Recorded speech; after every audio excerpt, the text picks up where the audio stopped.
હાલની પરિસ્થિતિને ધ્યાને લઈ જો મેડિકલ ઇમરજન્સી ઊભી થાય તે બાબતને ધ્યાનમાં રાખી ઓપરેશન સિંદૂર અંતર્ગત મહા રક્તદાન કેમ્પનું આયોજન કરવામાં આવ્યું હતું, જેમાં લોકોએ મોટી સંખ્યામાં પોતાનું બ્લડ ડોનેટ કરી દેશ પ્રત્યેની ફરજ અદા કરી હતી.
ઓપરેશન સિંદૂર અંતર્ગત મહુવા શહેરમાં મહા રક્તદાન કેમ્પનું આયોજન કરવામાં આવ્યું હતું, જેમાં મોટી સંખ્યામાં લોકોએ રક્તદાન કરી દેશ પ્રત્યેની પોતાની ફરજ અદા કરી હતી.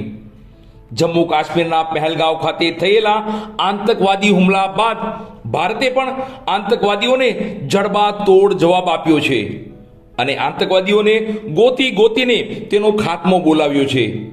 ત્યારે ભારત દેશમાં અને ખાસ કરીને ગુજરાતમાં આવી સ્થિતિને પહોંચી વળવા ઘણા જ આયોજન થઈ રહ્યા છે અને આગમચેતીના ભાગરૂપે ઘણા જ આયોજન થઈ રહ્યા છે.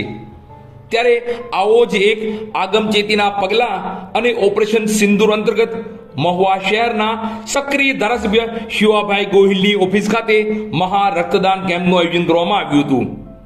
આ મહા રક્તદાન કેમ્પનું આયોજન શ્રી રામ જન્મોત્સવ સમિતિ Mahuva, Shivaji group Mahuva, Ekta blood and plasma group Mahuva, Shri Soni Bazaar association Mahuva, chamber of commerce Mahuva, Hindu Yuva Sangathan Bharat Mahuva, marketing yard Mahuva, Shri Nagrik Sahakari bank Mahuva વગેરેના સહયોગ અને સહકારથી આ આયોજન કરવામાં આવ્યું હતું, જેમાં પ્રથમ ભારતીય સંસ્કૃતિને અનુસરી સંતો, મહંતો અને ઉપસ્થિત મહેમાનોના હસ્તે દીપ પ્રાગટ્ય કરવામાં આવ્યું હતું.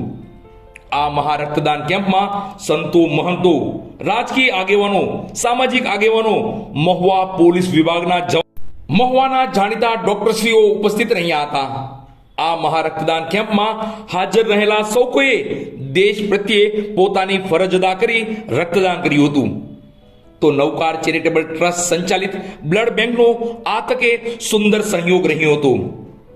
એકંદરે ઓપરેશન સિંદૂર અંતર્ગત યોજાયેલ આ મહા રક્તદાન કેમ્પ સફળ રહ્યો હતો.